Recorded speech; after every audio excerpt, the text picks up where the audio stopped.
Radio Lomé, il est 12h30 minutes.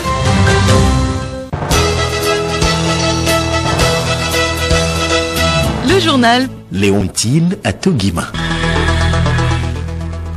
Mesdames et messieurs, bonjour. Merci de nous choisir pour vous informer. Au sommaire de cette grande édition, journée de la liberté de la presse, les journalistes de Radio Lomé ont échangé ce matin avec la HAC sur l'indépendance des médias face au processus politique et au système judiciaire et sur l'accès à l'information et à la liberté d'expression. La communauté internationale rend hommage aux sages-femmes ce 5 mai. Zoom sur la mission de ces donneuses de vie dans cette édition.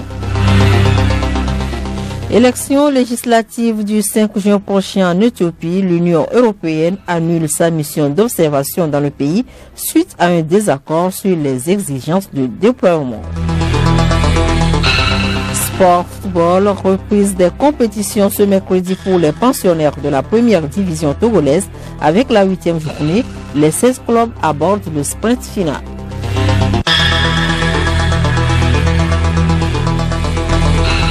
Radiolomé.tg.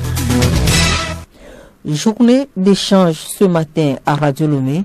Cette rencontre avec la HAC s'inscrit dans le cadre de la 30e édition de la Journée internationale de la presse célébrée le 3 mai dernier. Elle est également une occasion pour les journalistes de Radio Lomé de réfléchir sur la déontologie et l'éthique du métier. Compte rendu, Kilim Oyodi, Geneviève Pognon. Deux thèmes ont été développés à cette rencontre d'échange, notamment défendre l'indépendance des médias face au processus politique et système judiciaire d'une part et protéger l'accès à l'information et à la liberté d'expression d'autre part. Pour le communicateur, ces thèmes viennent lever un coin de voile sur la réelle indépendance des médias. Mathias Aïna, rapporteur de la HAC, conférencier. Cette année, le thème choisi, c'est l'information comme bien public. C'est-à-dire que l'information est une denrée. Elle n'appartient pas au journaliste qui la donne, mais à l'auditeur ou au lecteur qui la reçoit. Donc le journaliste doit faire en sorte que cette information qu'il donne puisse plaire. Pour que l'information puisse plaire, elle doit se donner en respectant les règles professionnelles. L'occasion nous a été donnée également de débattre d'un thème: défendre la liberté d'expression face au pouvoir politique et au pouvoir judiciaire. L'occasion nous a été donnée de dire que le Togo étant dans un état de droit, nous avons trois pouvoirs qui sont tous séparés: le pouvoir exécutif, législatif et le judiciaire. La presse peut être considérée comme un quatrième pouvoir, mais c'est un abus de langage. La presse est en fait un contre-pouvoir. Elle permet aux autres pouvoirs législatifs, exécutifs, législatifs et judiciaires de faire connaître ce qu'ils font. Donc, le journaliste met ses moyens à disposition de ces organes, de ces pouvoirs pour dire ce qu'ils font. Nous avons également parlé de l'accès aux sources d'information et à la liberté d'expression. Au Togo, nous avons la loi du 30 mars 2016 portant tous accès aux informations. Elle est encadrée. Tout journaliste qui veut avoir accès aux sources d'information doit pouvoir s'adresser au service, au ministère dont il s'agit et l'information lui sera donnée. Mais tout ça se fait dans un ordre ordonné.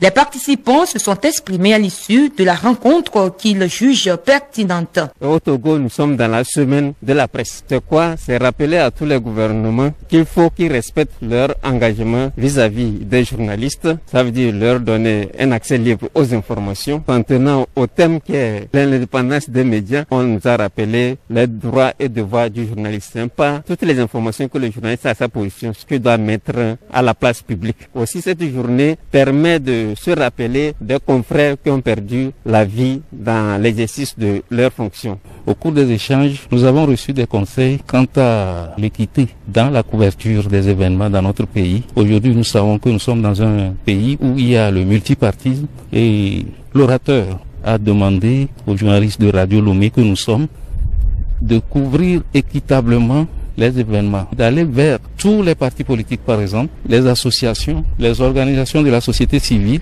Nous avons discuté aussi de beaucoup d'autres choses, l'indépendance du métier par rapport aux autres pouvoirs. Le directeur de Radio Lomé, John Taku Abalo, situe le contexte de cette initiative de la chaîne mère. Ce qui justifie l'organisation de la rencontre, c'est la journée du 3 mai, qui est la journée internationale de la liberté de la presse. À ces occasions, en tant que journaliste, en tant qu'organe de diffusion, nous devons nous réunir d'abord pour avoir une pensée pieuse envers ceux qui nous ont quittés et ensuite discuter ou échanger sur ce que nous faisons quotidiennement pour voir où est-ce qu'il y a des problèmes, comment nous pouvons les surmonter, quelles sont les choses qui manquent et que nous, personnellement, on peut ensemble revenir là-dessus pour pouvoir surmonter et rendre notre travail acceptable par le public. Donc, pour ce faire, nous avons donc invité un collègue, un ancien de la HAC, pour venir partager ses expériences avec nous pour que nous puissions améliorer nos prestations. C'est un thème parmi tant d'autres qui est le sous-thème du thème de la journée qui est l'information, une denrée publique comme un bien public. Donc c'est juste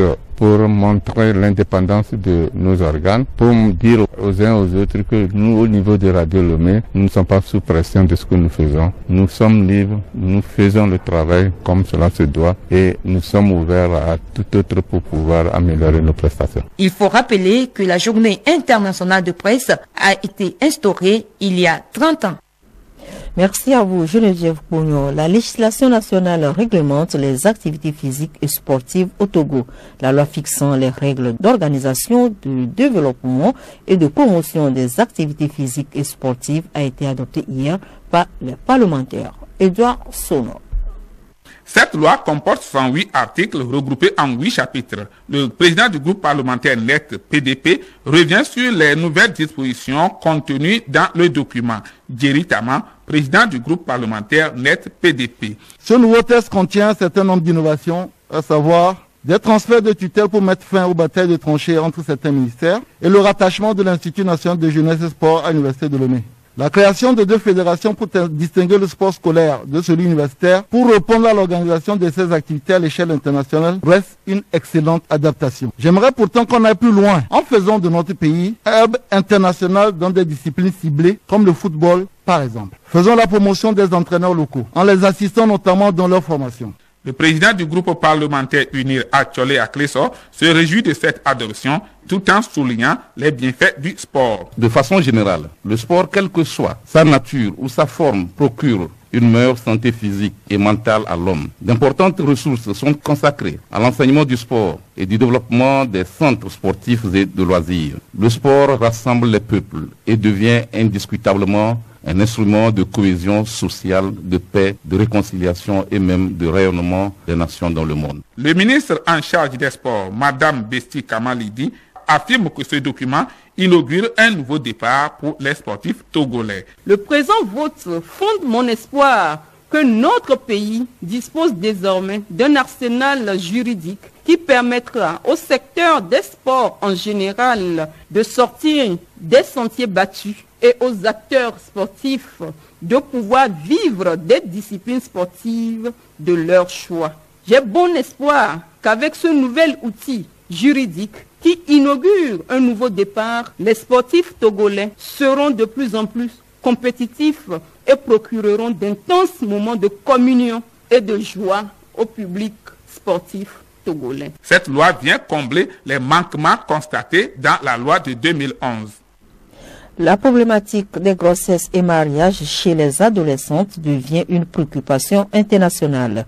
Au Togo, le taux de grossesse chez les adolescentes de 15 à 19 ans est de 17% et varie d'une région à une autre. L'éducation de la jeune fille est donc menacée par ces cas de grossesse souvent recensés en milieu scolaire. Malgré les actions menées, le phénomène prend de l'ampleur.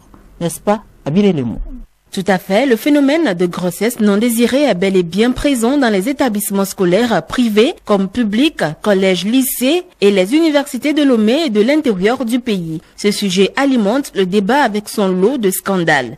Le sexe à volonté dans les milieux scolaires au Togo va finir par emporter ces adolescents supposés être la relève de demain. Sujet tabou hier, aujourd'hui les parents sont invités à en parler avec leurs enfants. Madame Dovenon Abra Victoire, chargée de programme genre et droits humains à l'UNFPA, Le manque d'information de la part des parents à la maison crée beaucoup de problèmes. Les jeunes et les adolescents s'informent dehors et ce n'est pas toujours la bonne information qu'ils reçoivent. Et ça les amène dans beaucoup de travers dans la vie. Nous avons évoqué le cas des grossesses non désirées. La fille qui tombe précocement enceinte, son avenir est hypothéqué et tous ses projets sont vraiment remis en cause. Et elle-même et l'enfant qu'elle va donner, donc toute la communauté a des problèmes. Aujourd'hui, nous voyons la pression du dehors des médias, la pression des amis. Il y a des filles qui sont poussées dans des actions perverses et ça leur est parfois fatal. L'avenir de nombreuses adolescentes est en danger à cause de ces activités sexuelles précoces. La situation préoccupe autant le gouvernement que les acteurs de développement. Madame Apélie Jeanne, chargée de programme VIH et santé de la reproduction des jeunes à l'UNFPA. Le problème de grossesse en milieu scolaire est un réel fléau pour le pays et d'une manière générale le problème de grossesse chez les adolescentes. Mais le pays n'est pas resté les bras croisés. Il y a des efforts qui se font avec les différents partenaires.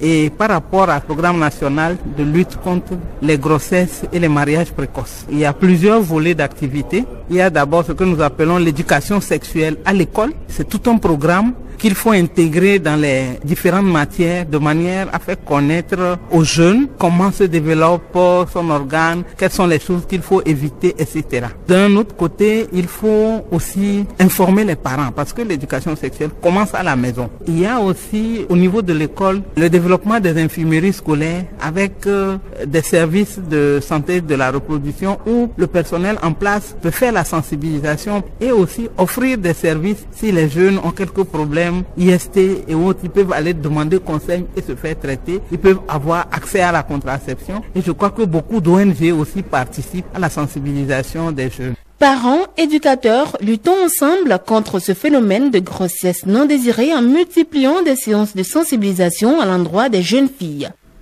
À Biré-les-Maux, ces jeunes filles ainsi que des femmes enceintes sont suivies tout au long de leur grossesse par des professionnels de santé appelés sages-femmes. Ces dames, donneuses de vie, sont à l'honneur ce 5 mai.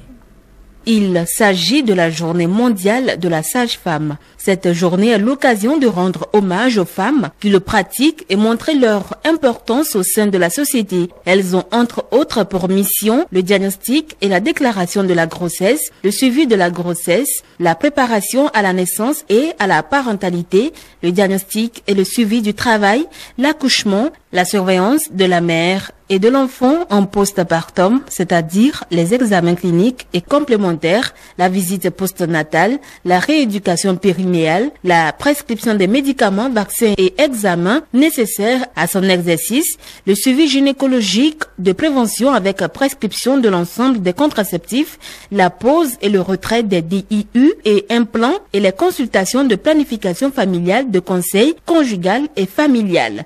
Très longtemps réservé aux femmes, le métier de sage-femme, qu'on utilise d'ailleurs pour désigner les professionnels des deux sexes, est ouvert aujourd'hui aux hommes.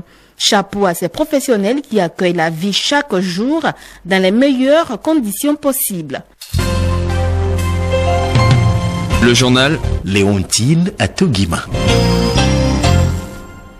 Hors du Togo, élection législative du 5 juin prochain en Éthiopie, l'Union européenne renonce à envoyer une mission d'observation.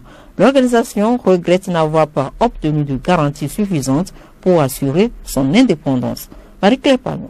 Cette décision provient d'un désaccord avec l'Éthiopie, poussant ainsi l'Union européenne à annuler cette mission. Le haut représentant aux affaires extérieures européen, Joseph Borrell, évoque le refus du respect des exigences standards pour le déploiement de toute mission d'observation électorale. Addis Abeba aurait refusé que les observateurs européens disposent de leur propre système de communication. Ce renoncement européen est une nouvelle pression sur le Premier ministre éthiopien, critiqué pour sa manière de conduire la guerre dans le Tigré et pour son double langage sur le retrait, toujours pas effectif, de l'armée érythréenne hors d'Éthiopie. Abiy Ahmed compte sur ce scrutin pour asseoir sa légitimité. son gouvernement n'a pas encore réagi à l'annonce européenne. Il a simplement fait savoir que la mission de l'Union africaine, elle, est toujours d'actualité et qu'elle avait été informée lundi des progrès de la préparation du scrutin. L'Union européenne maintient en revanche les 20 millions d'euros débloqués pour appuyer la Commission électorale nationale.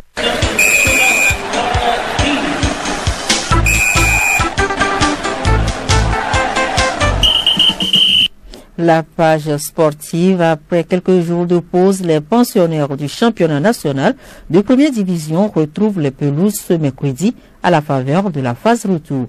Pour la 8e journée, de chaudes explications sont en perspective. Sibyl-Lasson. De très belles affiches sont effectivement au programme de cette 8e journée, à l'image de celle qui oppose Entente de Delomé dans la poule A au sud à Ange de Notchin. Battus à l'aller, les habitants du ciel vont-ils prendre la revanche et sonner leur réveil? Le match aura lieu au stade d'Ablogame. Une autre rencontre aux allures de revanche mettra aux prises sur le terrain de la JCA à Agoué les requins mâles de Bourlessou et les portuaires de l'Est Togoport. Des derbies y en aura également, comme celui de la capitale entre Robot Rouge et Oterrois. Dito AS OTR, c'est au stade de Kégué. Les deux clubs de Palimé, Maranatha et Gomido vont capter l'attention au municipal de Lomé. Les messagers mal en point vont tenter de corriger le tir face aux Showboys, leaders de la poule A. Au nord, la poule B propose aussi de beaux matchs, parmi lesquels Sarah Sport Asco. Le club de Bafilo aura à cœur de faire un bon résultat devant le tenant du titre à Sokodé. À Atakwame, duel déséquilibré entre l'avant-dernier au classement Koroki Metete et le leader la SCK, véritable rouleau compresseur lors de la phase aller. Ifodé d'Atakwame, en manque d'inspiration, reçoit ses massifs de Sokodé à Kara. Tous les matchs démarrent cet après-midi à partir de 15h, à l'exception du Nisport AS Bina, prévu pour demain jeudi à 15h. En Côte d'Ivoire, le président de la CAF, Patrice Motsepe, en visite dans le pays, a lancé hier mardi le championnat panafricain interscolaire en présence de Gianni Infantino, patron de la FIFA. Le projet vise à dénicher des talents précoces dans les écoles africaines. Terminons avec la Ligue européenne des champions. Le deuxième finaliste qui accompagnera Manchester City sera connu ce soir à l'issue de la rencontre Chelsea-Real Madrid. À l'aller, les deux équipes se sont séparées sur le nul 1-1.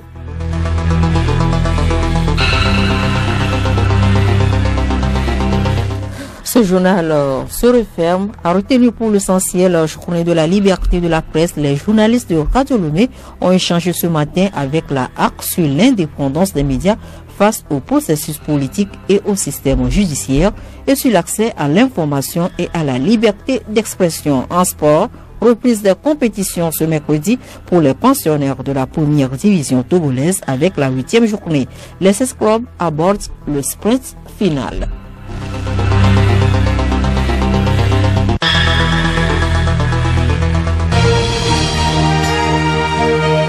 Radio Lomé, boîte postale 434, email radiolomé@radiolomé.tg.